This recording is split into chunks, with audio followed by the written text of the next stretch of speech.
केरल की सियासत में इस वक्त सबसे बड़ा सवाल सिर्फ जीत हार का नहीं, बल्कि उस कुर्सी का है जिस पर बैठकर अगला मुख्यमंत्री पूरे राज्य की दिशा तय करेगा। रुझान साफ इशारा कर रहे हैं कि 10 साल बाद कांग्रेस सत्ता में वापसी की ओर बढ़ रही है, लेकिन जैसे जैसे जीत करीब आती दिख रही है, वैसे वैसे एक नई जंग शुरू हो गई है, सीएम की कुर्सी की जंग। आखिर कौन होगा केरल का नया चेहरा, आइए समझते हैं पूरा गणित। आप देख रहे हैं एबीपी लाइव और मैं साइमा परी। केरल विधानसभा चुनाव के रुझानों ने सियासी तस्वीर को पूरी तरह बदल दिया है। अभी गिनती जारी है, लेकिन आंकड़े साफ इशारा कर रहे हैं कि कांग्रेस के नेतृत्व वाला यूडीएफ गठबंधन मजबूत हालत में है। कांग्रेस करीब 50 सीटों पर आगे है, जबकि उसके सहयोगी आईयूएमएल भी अच्छी बढ़त बनाए हुए हैं। अगर ये रुझान नतीजों में बदलते हैं तो 10 साल बाद केरल में सत्ता परिवर्तन तय माना जा रहा है, यानी वामपंथी किले में कांग्रेस ने बड़ी सेंध लगा दी है। अब सवाल सिर्फ जीत का नहीं, बल्कि मुख्यमंत्री की कुर्सी का है। कांग्रेस के सामने सबसे बड़ी चुनौती यही है कि जीत के बाद किसे सीएम बनाया जाए। पार्टी के अंदर कई बड़े और मजबूत नेता मौजूद हैं, जो इस पद के लिए दावेदार माने जाते हैं। ऐसे में तय करना आसान नहीं होगा कि आखिर किसे चुना जाए।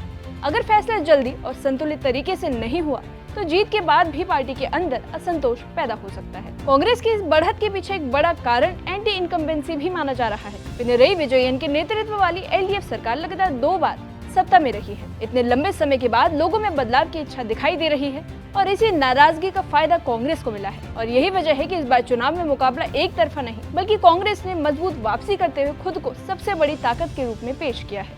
गठबंधन का गणित भी कांग्रेस के पक्ष में ज्यादा दिख रहा है। आईयूएमएल जैसे सहयोगी दलों का अच्छा प्रदर्शन यूडीएफ को बहुमत के करीब ले जा रहा है, लेकिन यही गठबंधन आगे चलकर चुनौती भी बन सकता है, क्योंकि सहयोगी दलों का प्रभाव सरकार में कितना होगा इस पर खींचतान हो सकती है। और पहले से ही इसको लेकर बयानबाजी शुरू हो चुकी है, जिससे साफ है कि जीत के बाद भी सियासत शांत नहीं रहने वाली और सीएम की रेस में कई बड़े नाम चर्चा में है। पार्टी के भीतर अलग अलग गुट अपने नेताओं को आगे बढ़ाने की कोशिश करेंगे और ऐसे में आला कमान के लिए सबसे बड़ी परीक्षा होगी एक ऐसा चेहरा चुनना जिसे सभी गुट स्वीकार कर ले। अगर किसी एक पक्ष को नजरअंदाज किया गया तो ये अंदरूनी कलह को बढ़ा सकता है, यानी कांग्रेस के लिए असली परीक्षा चुनाव जीतने के बाद शुरू होगी।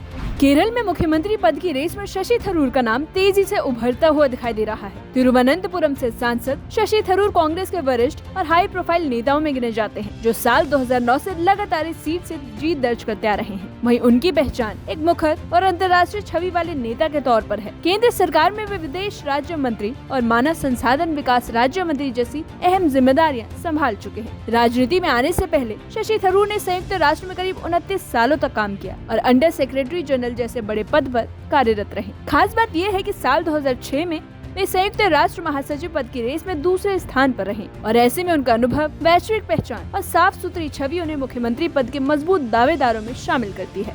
केरल में मुख्यमंत्री की रेस में वीडी सतीशन का नाम काफी मजबूत माना जा रहा है।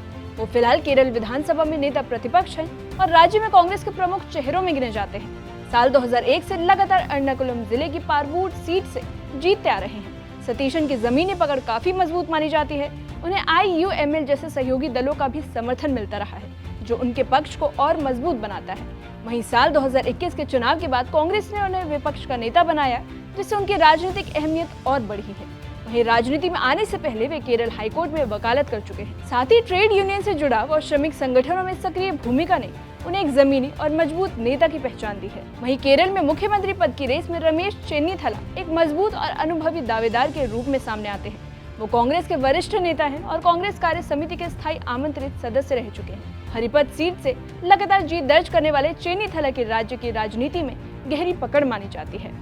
इसके अलावा 2016 से 2021 तक वो केरल विधानसभा में नेता प्रतिपक्ष रहे, जबकि साल 2014 से 2016 के बीच ओमन चांडी सरकार में गृह और सतर्कता मंत्री के रूप में अहम जिम्मेदारी भी संभाल चुके हैं। इसके अलावा 2005 से 2014 तक वो केरल प्रदेश कांग्रेस कमेटी के अध्यक्ष भी रहे। खास बात यह है कि 28 साल की उम्र में मंत्री बनकर उन्होंने राज्य के सबसे युवा मंत्री होने का रिकॉर्ड भी बनाया है। केरल के मुख्यमंत्री पद की संभावित रेस में सनी जोसेफ का नाम भी चर्चा में है। वो फिलहाल केरल प्रदेश कांग्रेस कमेटी यानी केपीसीसी के अध्यक्ष हैं और संगठन में उनकी पकड़ मजबूत मानी जाती है। उन्हें मई 2025 में बड़ी जिम्मेदारी सौंपी गई थी, जिसके बाद राज्य की राजनीति में उनकी भूमिका और अहम हो गई। सनी जोसेफ ने अपने राजनीतिक करियर की शुरुआत छात्र राजनीति से की थी और केएसयू के जरिए कांग्रेस संगठन में आगे बढ़े।